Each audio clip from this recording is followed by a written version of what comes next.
한 주간 평안하셨습니까? 언제부터인가 우리 젊은이들 사이에서 그리고 인터넷상에서 몇 년 전부터 유행하고 있는 문구가 하나 있습니다. 그것은 뭐라 쓰고 뭐라 읽는다라는 문장입니다. 우리 비교적 어른 세대인 분들 이게 뭔 말인가 싶으실 겁니다. 예를 들어 보면 사랑이라 쓰고 우리 나훈아 형님의 세대 분들은 눈물의 씨앗이라고 읽는다. 뭐 이 정도로 이해하시면 될 것 같습니다. 쉽게 말하면 사랑은 좋은 것만 있는 것이 아니라 그로 인한 아픔도 동반한다는 의미로 이해할 수 있을 것입니다. 뭐라 쓰고 뭐라 읽는다. 이런 문구는 처음에 세토의 신부라는 이 애니메이션에서 처음 등장했는데 이것의 배경은 일본의 한자 읽는 법 훈독과 그 음독의 영향으로 이른바 읽고 쓰는 것이 다른 데서 유래했습니다. 쉽게 말씀드리면 A라는 한자를 쓰고 그 한자를 B라고 읽어서 A의 뜻은 B라는 의미로 어느새 변형돼서 사용되다가 요사이 젊은이들이 소통하는 인터넷에서는 이른바 패러디로 점차 사용되고 있는 문구이기도 합니다. 이제 예배 은혜가 될 만한 문구를 한번 같이 따라해 보겠습니다. 십자가라 쓰고 따라하실 마음이 없군요. 십자가라 쓰고 사랑이라 읽는다. 이번에 우리 시흥교회를 넣어서 한 번만 더 해보겠습니다. 시흥교회라 쓰고 칭찬받는 교회로 읽는다. 예, 대충 이런 식의 형식이죠. 자, 우리 히브리서 13장 8절 말씀 함께 읽습니다. 예수 그리스도는 어제나 오늘이나 영원토록 동일하시니라. 너무나 잘 아는 말씀이시죠. 성도님들께서는 거룩하고 능력 있는 방금 함께 읽은 히브리서 13장 8절 말씀 그대로 어제나 오늘이나 영원토록 변함없으신 우리 예수님을 증언하고 있는 이 진리의 말씀인 성경을 어떻게 읽고들 계십니까? 그리고 어떻게 실천하고 계십니까? 오늘은 우리를 향한 하나님의 러브레터를 할 수 있는 이 성경, 다시 말해 하나님의 말씀을 어떻게 읽어야 하는지에 대해 하나님의 은혜를 나누고자 합니다. 성도님들 힘들고 어려울 때마다 힘을 얻곤 하는 하나님의 말씀, 우리 성도님들의 머릿속에 그리고 마음판에 새겨진 그 말씀은 어떤 구절입니까? 이제 구약 역대하 7장 16절 말씀 함께 읽습니다. 이는 내가 이미 이 성전을 택하고 거룩하게 하여 내 이름을 여기에 영원히 있게 하였음이라. 내 눈과 내 마음이 항상 여기에 있으리라. 몇 년 전에 저희 시흥교회에 또 1년 주제 선구였기도 했었죠. 제주도에서 제가 사역하던 시기에 저와 아내가 제주도에서 사역하던 시기에 사택 교회 건물 안에서 살았는데요. 저희 가정 출입구에서 가장 잘 보이는 벽에 방금 우리 성도님과 함께 읽었던 역대하 7장 16절 내 눈과 내 마음이 항상 여기에 있으리라는 말씀을 A3로 뽑아서 코팅해서 붙여두었습니다. 그 이유는 성도님을 섬기는 교회라는 공간에서 저희 부부가 살았는데 그 공간과는 달리 행동과 처신이 너무나 쉽게 무장되기도 하는 공간이라 할 수 있는 집에서 아주 조금이라도 저희 부부와 아이가 하나님을 좀 의식하고 생활해보자 하는 일종의 결단으로 이 성경 말씀을 집에서 가장 잘 보이는 곳에 붙여두기도 했습니다. 성도님들 지금까지 우리가 예수님을 믿고 신앙생활을 해왔다면 적어도 오늘 금요기도에 나와서 예배를 드리는 분들 정도면 가정에 하나님의 말씀이 적힌 성국의 액자가 적어도 1개 이상은 있으신 줄로 압니다. 그렇다면 우리 성도님들의 가정에 걸려져 있고 부착된 하나님의 말씀은 구체적으로 어떤 구절입니까? 주님을 떠올릴 수 있는 구절입니까? 아니면 주님의 축복을 구하는 문구입니까? 아니면 언제 어디서나 하나님의 말씀을 잊지 않고 하나님의 뜻대로 살겠다는 결단을 다시금 되새길 수 있는 성경 구절입니까?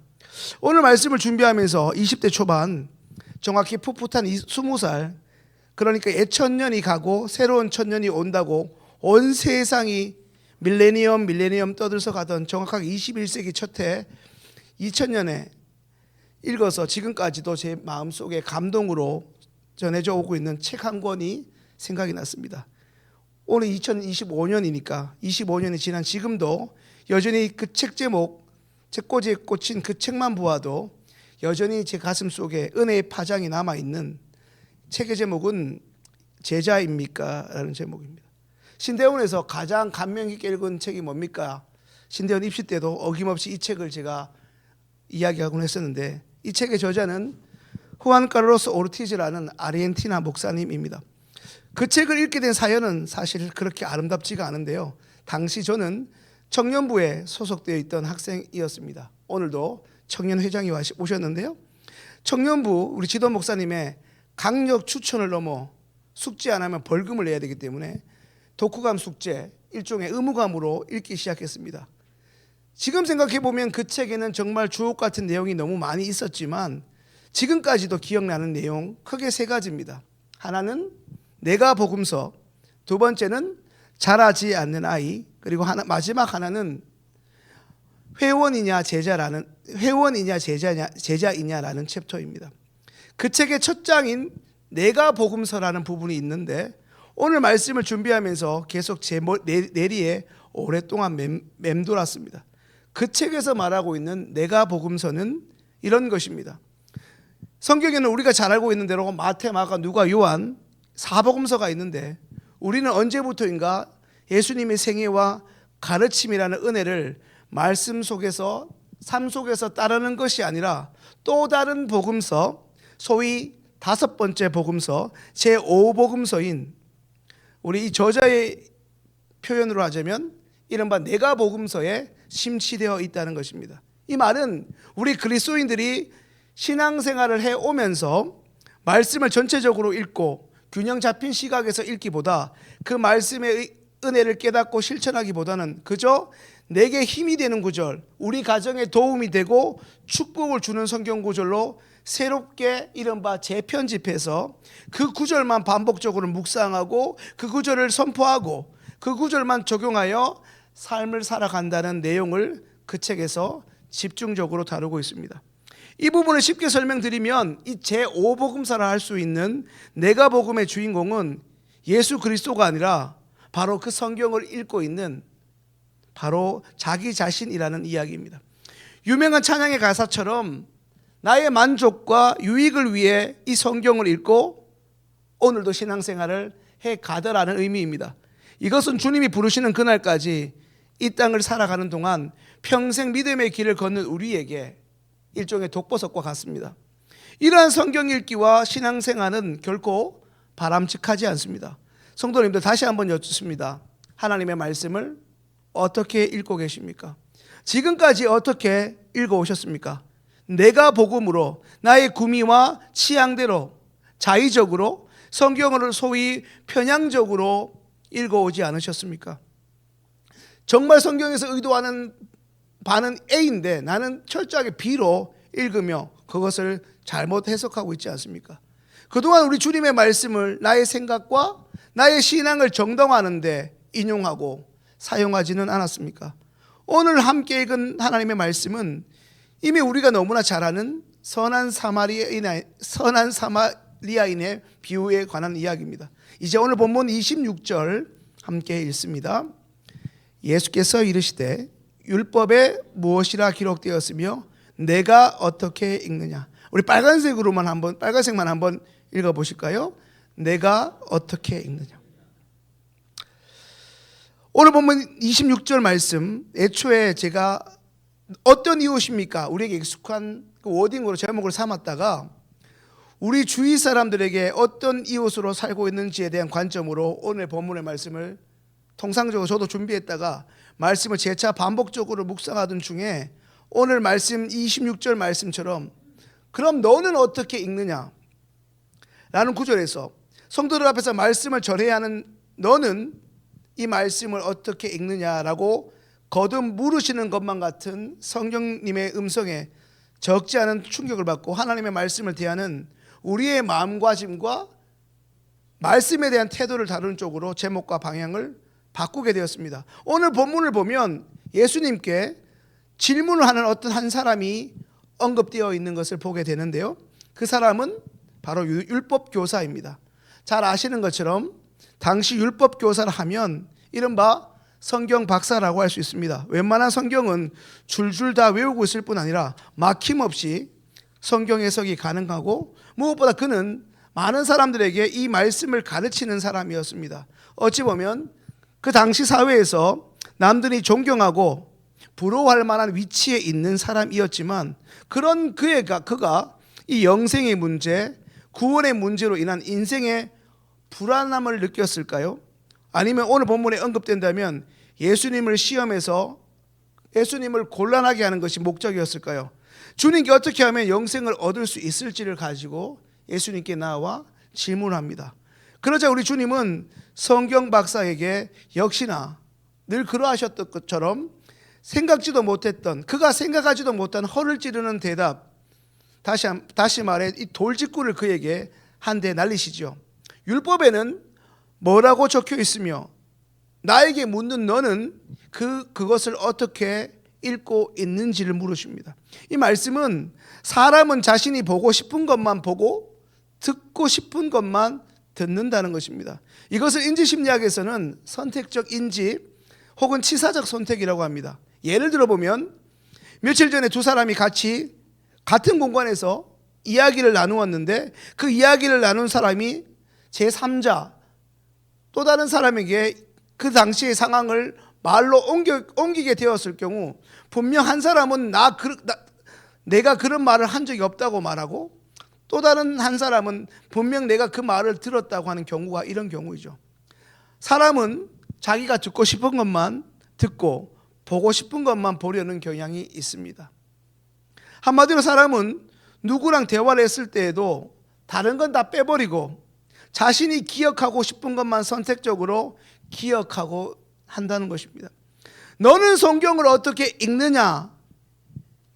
여기에 질문에 꽝하고 이른바 어퍼컷 한 방을 얻어맞으면서 자신이 예수님께 드린 그 질문이 예수님을 곤란에 빠뜨리기 위함인 것과 자신의 무지함이 동시에 드러나 버리게 된 이 율법 교사는 이미 우리가 잘 아는 대로 이제 질문을 바꾸어 그렇다면 내 이웃은 누구입니까? 라고 다시 한번 예수님께 질문을 하게 되고, 예수님께서는 이미 우리가 잘 아는 것처럼 그 유명한 선한 사마리아인의 비유를 말씀하시죠. 성도님들, 그렇다면 교회 밖에서의 우리는 어떤 존재, 어떤 모습으로 살아가고 있습니까? 함께 살아가는 동네 사람들에게 우리는 어떤 이웃입니까? 선한 이웃이 맞습니까? 남들이 내가 교회 다닌다는 것을 이미 잘 알고 있고, 심지어 구체적으로 내가 시흥교회 집사요, 권사요, 장로라는 것을 다 알고 있는데, 우리는 주님 주신 그 귀한 직분에 걸맞는 삶을 교회 밖에서도 살아가고 있습니까? 만약 그렇지 못하다면 아마도 그것은 오늘 본문에서 우리에게 일침을 가하고 있는 것처럼 우리의 성경 읽기가 너무나 잘못되었기 때문일 것입니다. 여기에서 더 부연을 하자면, 신앙생활을 지금까지 누구보다 오래 해왔고 교회 출입을 마치 문지방이 다를 만큼 오랫동안 해왔음에도 불구하고 우리의 성경 읽는 수준과 말씀을 이해하는 수준, 더 나아가 말씀대로 사는 실천 지수는 이제 갓 신앙생활을 하는 이른바 초신자들과 별반 다르지 못하기 때문일 것입니다. 성도님들, 내 열심보다 더 중요한 것은 우리 주님이 원하시는 올바른 방향입니다. 우리는 주님의 말씀을 읽을 때 본문을 통해 하나님께서 나의 삶 속에서, 우리의 삶 가운데에서 구체적으로 무엇을 말씀하시고자 하는가를 늘 생각하고 물을 수 있어야 합니다. 그리고 주님이 원하시는 대로, 성경에서 말씀하시는 대로 순종함으로 우리의 손과 발을 움직여 실천할 수 있어야 됩니다.